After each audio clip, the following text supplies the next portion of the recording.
நேற்று தான் சொன்னோம் தெலுங்கானா முதல்வர் ரேவந்த் ரெட்டி ஃபுட்பால்லாம் விளையாண்டுட்டு கூலாக இருக்காரு அப்படின்ட்டு. இப்போ ஒரு பிரச்சனை வந்திருக்கு. அவர் அந்த காங்கிரஸ் நிர்வாகிகள் கூட்டத்தில் ஒரு விஷயத்த பேசுகிறாரு. நம்ம காங்கிரஸில் பல வேற்றுமைகள் இருக்கலாம் தலைவர்களுக்குள்ள. ஒரு தலைவர் வந்து வெங்கடேஸ்வரா சாமியை கும்பிடலாம், ஒருத்தர் ஹனுமானை கும்பிடலாம், இப்படியெல்லாம் கூட நம்ம வேற்றுமை இருக்கலாம். நம்ம ஆனால் ஒற்றுமையாக வேலை செய்யணும். ஏன்னா நம்ம நாட்டில் இந்துக்களுக்கான கடவுள்கள் ஒரு 3 கோடி கடவுள்கள் இருக்குமா, அவ்வளோ வித்தியாசம் இருக்குது. கல்யாணம் ஆகாதவங்க ஹனுமானை கும்பிடுவாங்க, 2 கல்யாணம் பண்ணுறவங்க வேற ஒரு கடவுளை கும்பிடுவாங்க. அதே மாதிரி சாராயம் நான்வெஜ் எல்லாம் படைச்சு ஒரு சாமியை கும்பிடுவாங்க. இன்னும் சிலர் வந்து வெஜிடேரியன் சாப்பிட்றவங்க வேற ஒரு சாமியை கும்பிடுவாங்க. இப்படி ஏகப்பட்ட வித்தியாசங்கள் கடவுள்களுக்குள்ளே இருக்குது.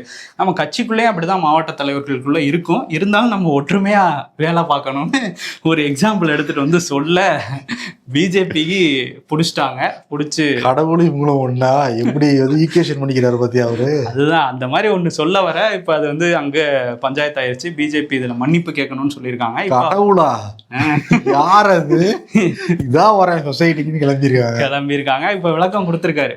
நான் சொன்னது அந்த மாதிரி பிரச்சனை இருக்கும், இந்த மாதிரி வித்தியாசங்கள் இருக்கும், வேற்றுமைகள் இருக்கும், அதுலேருந்து நம்ம களைஞ்சு வரணும்னு தான் நான் சொல்ல வந்தேன். அதை பிஜேபி வேற மாதிரி கொண்டு போகுதுன்னு அவர் ஒரு விஷயம் சொல்லி. கடவுளுக்குள்ள பிரச்சனை இருக்குங்கிறாரா ரேவந்த் ரெட்டி? அது நீங்க அவர்கிட்ட தான் கேட்கணும்.